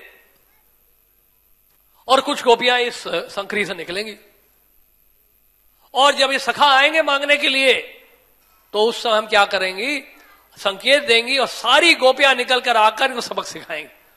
ये योजना बना ली थी।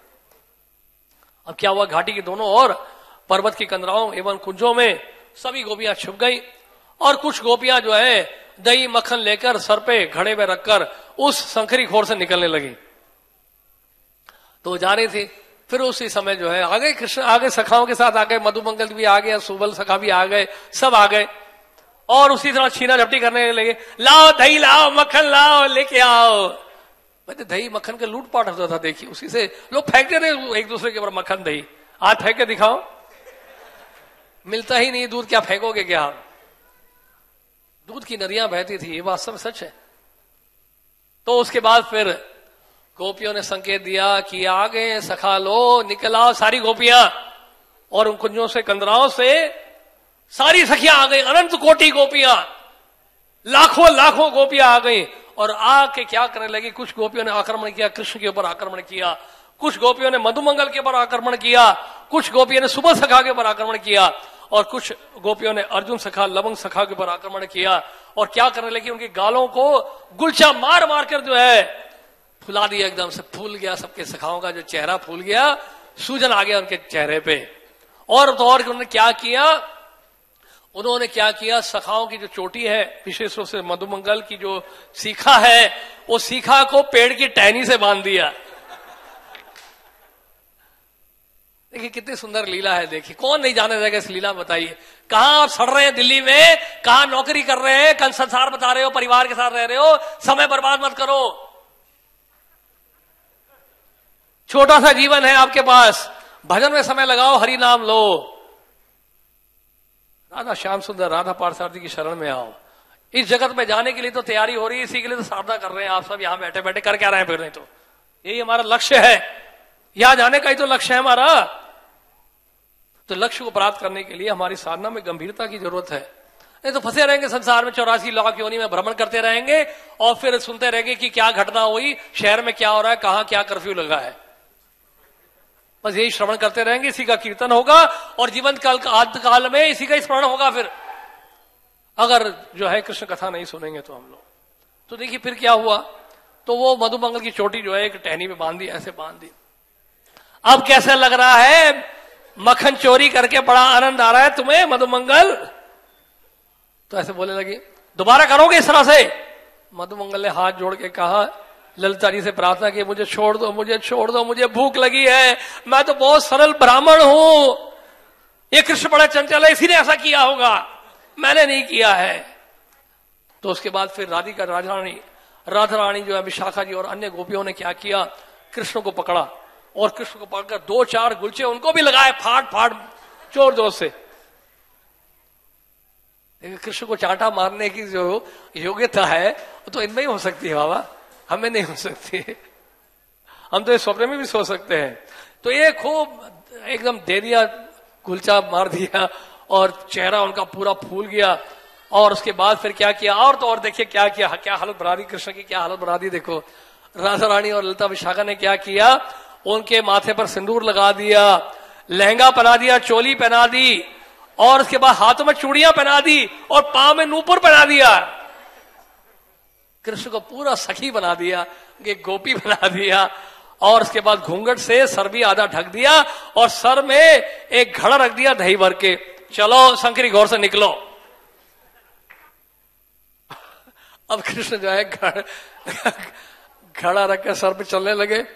उतने में क्या हुआ, और फिर सारी गोपियां वहां पे, सारी गोपियां वहां के खड़ी हो गई, दही मांगने, लाओ लाओ दही चाहिए, दही चाहिए हमें, निकालो निकालो दही।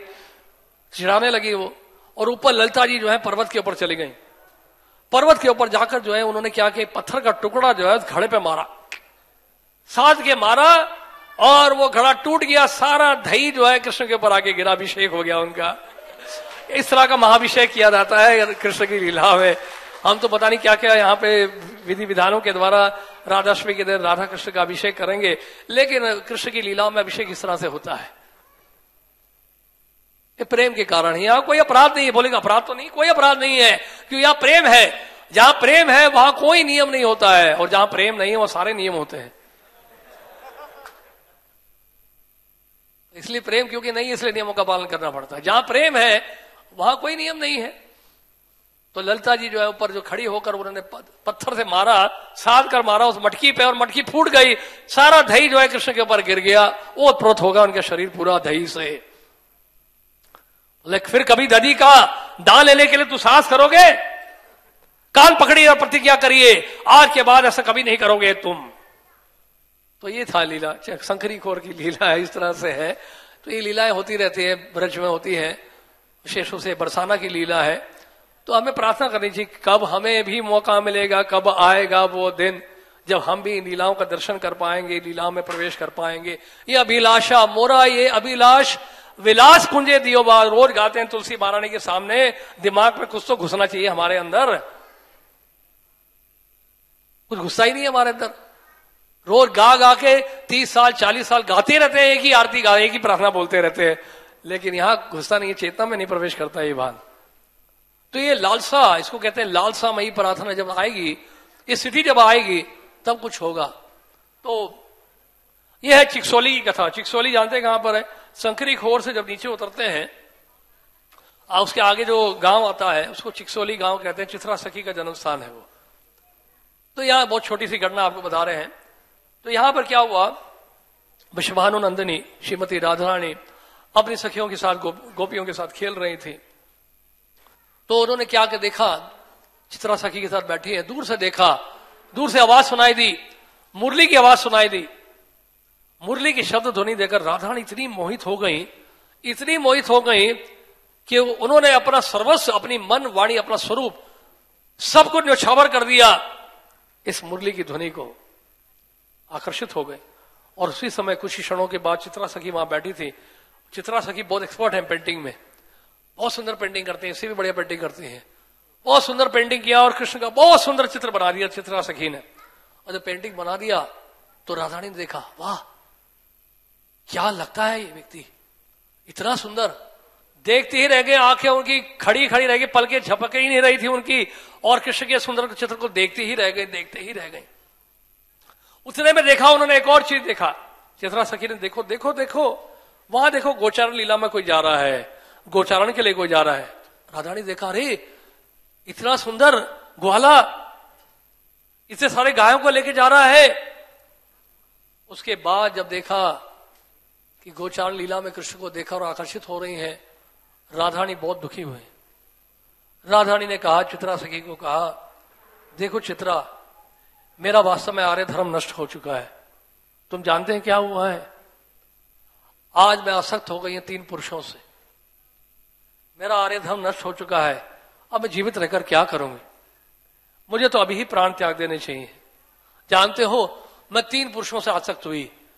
पहले उस पुरुष से जो मुरली बजा रहा था, दूसरे उस पुरुष से जिसका तुमने चित्र बनाया, तीसरे उस पुरुष से जो गोचारण लीला के लिए जा रहा था। 3 पुरुषों से मैं आसक्त हो गई हूं। मेरा तो जीवन बेकार हो गया है, मुझे जीने का कोई अधिकार नहीं है, मेरा आर्य धर्म नष्ट हो गया है, मुझे अभी ही देह त्याग देना चाहिए। बहुत दुखी होकर रोने लगी। चित्रा सखी ने कहा, चित्रा सखी नहीं, वहां पर वो आई, ललिता जी आए, और ललिता जी जोर जोर से हंसने लगी। ललिता जी ने कहा कि क्या बात करती हो? राधारानी से बोला कि क्या बात करती हो राधा, देखो पहले जो मुरली बजा रहा था और जिसका चित्र तुमने देखा, और तीसरा जो वो गोचारण लीला के लिए जा रहा था, वो तीनों एक ही व्यक्ति तो हैं। वो तीनों एक ही व्यक्ति तो है, वही तो कृष्ण है जो मुरली बजा रहे थे, वही तो कृष्ण है जिनका चित्र आपने देखा, वही तो कृष्ण है जो गोचारण लीला के लिए जा रहे हैं। राधारानी मुस्कुराने लगा, रही तो वही व्यक्ति है। अच्छा, तो देखिए ये श्रीमती राधारानी का महाभाव है उनका, कि कई बार राधारानी देखिए विस्मृति स्मृति सब एक साथ होने लगता है उनको। यही उनका मादर महाभाव है कि विरह और मिलन दोनों की अनुभूति एक साथ होने लग जाती है। परस्पर विरोध करने वाली विरह और मिलन दोनों ही जो है एक साथ जो है उनका अनुभूति उनको होती है। और राधारानी जो है एकदम से गदगद हो गई, आनंद में आ गई। तो आज राधारानी का आविर्भाव दिवस है, उनका प्राकट्य दिवस है। ये बांधन महाभाव जो है कृष्ण भी नहीं समझ पाते हैं, उस इच्छा को पूरा करने के लिए श्रीमती राधारानी के महाभाव को, कांति को स्वीकार करते हैं कृष्ण, और गोरख महाप्रभु के रूप में प्रकट होते हैं। तो इसलिए, और आज अच्छा राधाष्टमी के दिन 3 भक्तों ने जो है अपना जीवन दिया है राधा कृष्ण की सेवा में।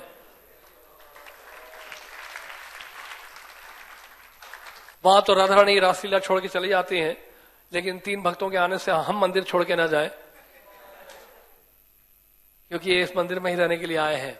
भक्त अमन, भक्त लोकेश और भक्त गोविंद, और एक भक्त हैं जिनका नाम है विलास पद्मनाभ प्रभु। इन्होंने गेरुआ वस्त्र भी धारण कर लिया आज के दिन, तो उनको भी हम धन्यवाद देंगे। अरे वो संभाल के रखिएगा इस वस्त्र को। ये जो वस्त्र है गेरुआ वस्त्र, इसके बारे में भी जानना होगा। ये जो श्रीला भक्ति सिद्धांत ठाकुर ने इस गेरुए वस्त्र का जो रंग है ये शुरू किया था उन्होंने। कोई कहता है कि मायावादी भी लाल रंग पहनते हैं, ये लाल रंग नहीं है, ये गेरुआ वस्त्र है।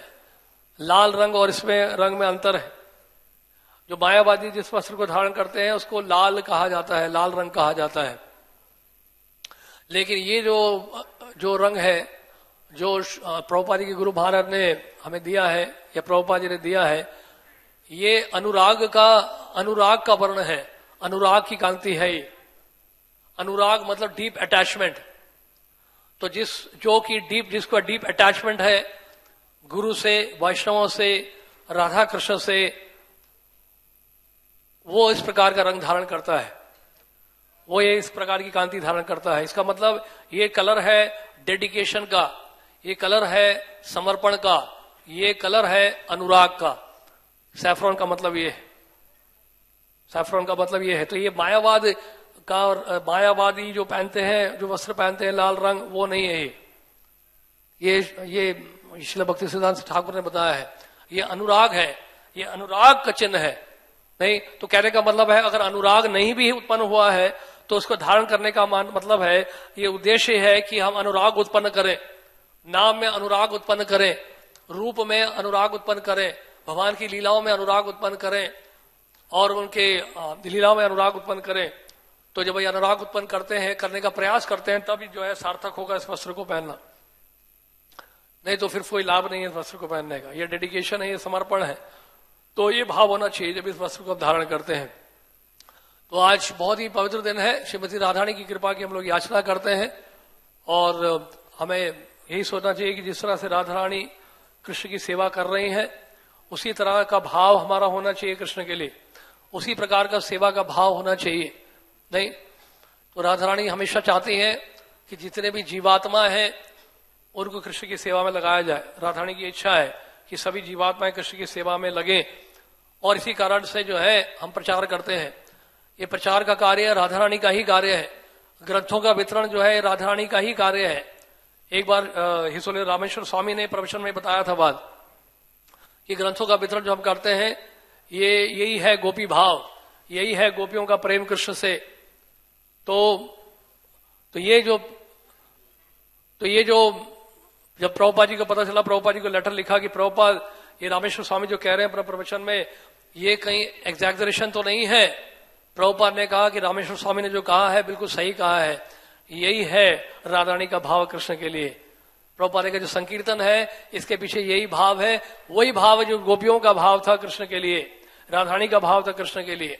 तो ग्रंथों का जब वितरण कर रहे हैं वो वास्तव में श्रीमती राधारानी को बहुत प्रिय है इसी कारण से। इसलिए भगवत गीता में भगवान कह रहे हैं महात्मा ना सुमा पार्था देवीं प्रकृति में आश्रिता।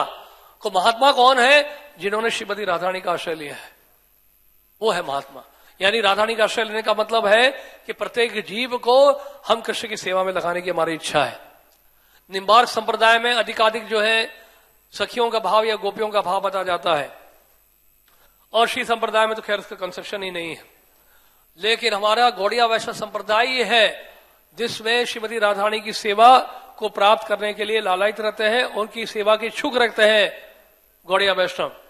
तो ये विशेषता है हमारे संप्रदाय की, गौड़िया वैष्णव संप्रदाय की। विशेष रूप से राधारानी के सेवक बनने के, नित्य सेवक बनने की इच्छा प्रकट करते हैं जो इस संप्रदाय से जुड़ते हैं, क्योंकि उनको पता है कि राधारानी को हम प्रसन्न करेंगे तो कृष्ण स्वतः ही प्रसन्न हो जाएंगे, उनको अलग से प्रसन्न करने की आवश्यकता नहीं पड़ेगी। तो इसलिए राधारानी हमारी जो है इष्ट है और अधिष्ठात्री है। और इसलिए हमने बोला जन्माष्टमी में कई लोग खुश नहीं थे श्रृंगार से, फूलों के श्रृंगार से। तो मैंने कहा कि कैसे कंपनसेट करें, फिर राधा पार्षद शायद दुखी होंगे। कई भक्त लोग बोल रहे थे ठीक से हुआ नहीं, इस बार दुखी थे कई लोग। तो हमने कहा वो कंपनसेशन होना चाहिए राधाष्टमी के दिन। तो राधाष्टमी के दिन हमने कहा कि बढ़िया से बढ़िया श्रृंगार हो ताकि पार्थसारथी हमसे दुखी ना हो। तो इसलिए हमने काफी जोर दिया था इस पे, इसलिए बड़ा जोर लगाया सुध गोस्वामी प्रभु ने और भक्तों ने, और आज देखिए बहुत सुंदर श्रृंगार हुआ। देखिए एक बात का ध्यान रखना है, ये जो जन्माष्टमी है, राधाष्टमी है, उत्सव हमें उत्साहपूर्वक बनाना चाहिए, इसमें कोई कमी पेशी नहीं होनी चाहिए। आप राधा कृष्ण की सेवा कर रहे हैं और बोल रहे हैं धन की कमी है, ये तो बेवकूफी है। स्वयं आदि लक्ष्मी राधा रानी का आविर्भाव है और आप धन की चिंता करें, ये तो दुख की बात। इसलिए राधाष्टमी में, जन्माष्टमी में उत्सव बनाने के लिए बढ़िया से बढ़िया सेवा होनी चाहिए और आप सब भक्तों को सेवा में आगे आना चाहिए। आप सब भक्तों को आगे पूछना चाहिए कि हम क्या कर सकते हैं जिससे श्रृंगार बढ़िया हो, फूलों का श्रृंगार अच्छा हो, अच्छे अच्छे आभूषण वस्त्र पहनाया जाए राधा कृष्ण को। यह है सेवा का भाव होना चाहिए। इस प्रकार से जब हम मंदिर में आते हैं, मंदिर यहाँ पे पिकनिक बनाने का स्पॉट नहीं है कि हम वहां स्नैक्स में या रेस्टोरेंट में खड़े रहें केवल, या फाउंटेन देखते रहें, झरने देखते रहें। उद्देश्य यहाँ पे सेवा का है। तो कमी पेशी आपको दिखती है तो आप आके पूछिए, ये जो कमी रह गई हम कैसा पूरा कर सकते हैं, हम क्या, हमारा क्या योगदान हो सकता है। आप समझ रहे हैं? तो बढ़िया से बढ़िया फूल मंगवाए जाए। अगर महंगाई का जमाना है तो सब कुछ स्पॉन्सर हो सकता है। आप लोग लक्ष्मी संग्रह करिए।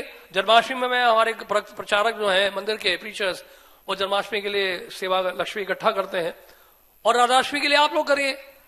राधाष्टमी की जिम्मेदारी आप सब उठाइए। फूलों का श्रृंगार है, आभूषण है, कितने सारे सेवाएं हैं, ये सब सेवा में भाग लीजिए, तब आपको लगेगा कि हम राधाष्टमी का उत्सव बना रहे हैं। नहीं तो हम केवल प्रसाद पाके चले जाएंगे, वो भी अच्छी बात है, लेकिन उतना लाभ उसमें मिलेगा नहीं जितना कि लाभ जब सेवा का भाव प्रकट करते हैं।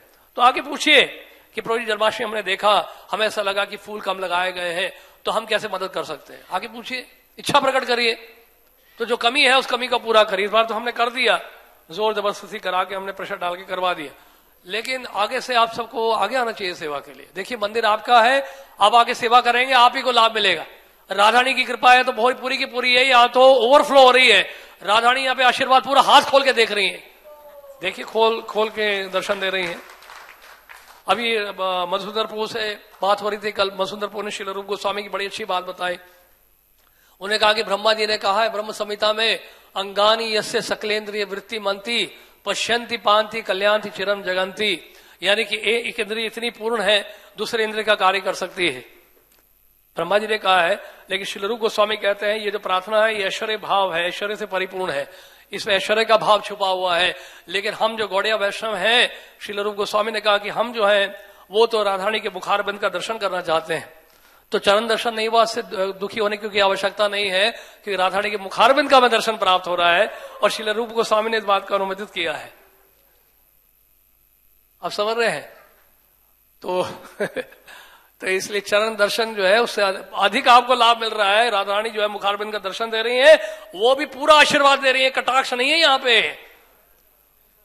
अन्य दर्शनों में तो कटाक्ष होता है, लीलाओं में तो केवल कटाक्ष ही देती है।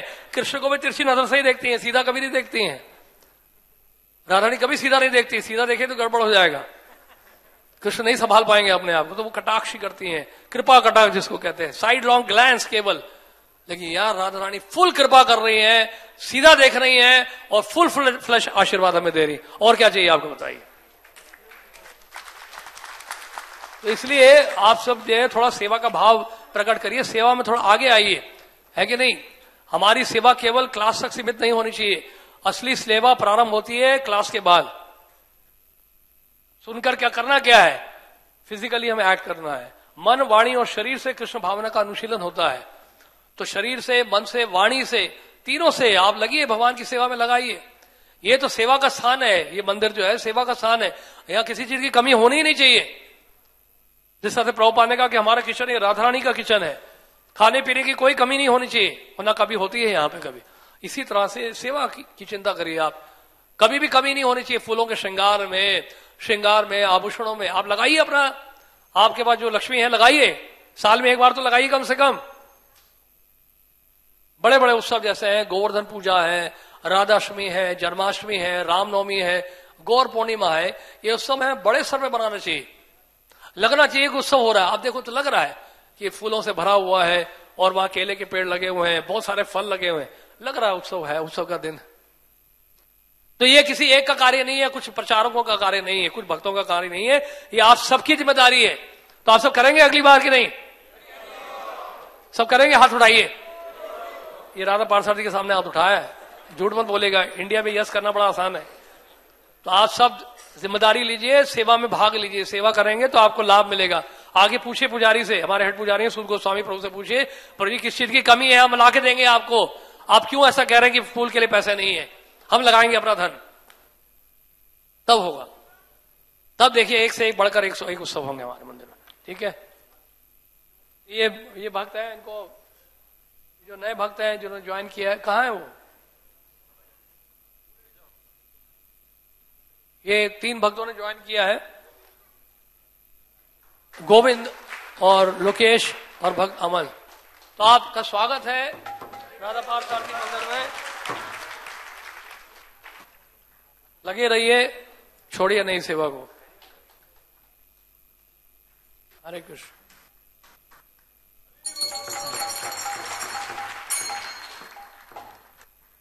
हरे कृष्ण।